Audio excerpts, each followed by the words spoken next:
Cuba baling kat dalam mangrove ni. Lik betul. Sorry cut bagian tu editor. Princess Sotelo. Try. Fish on. Okay, splasher 110. Berat 20 gram ni. Jom kita tengok action dia macam mana. Letak water. Okay.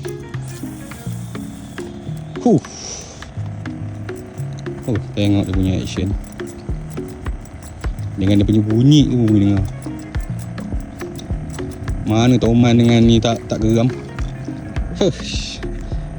Basar pula tu. Sekali lagi. Drag kuat. Nampak tau.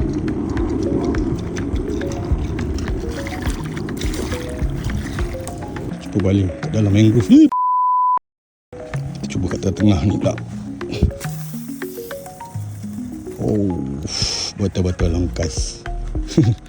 Itu kelebihan spinning jugalah.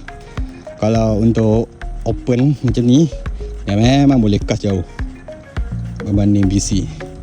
Tapi BC lebih accurate. Nak baling tu dekat mana, nak landing kat mana, itu kelebihan BC. Spinning susah sikit nak aim.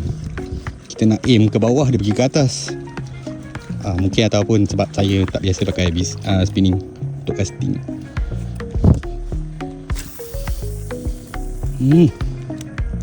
Jauh.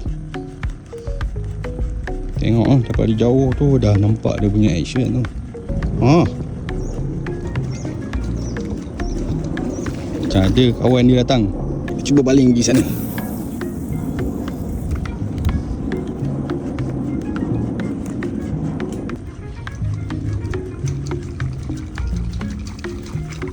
Alright, situ saja kita test.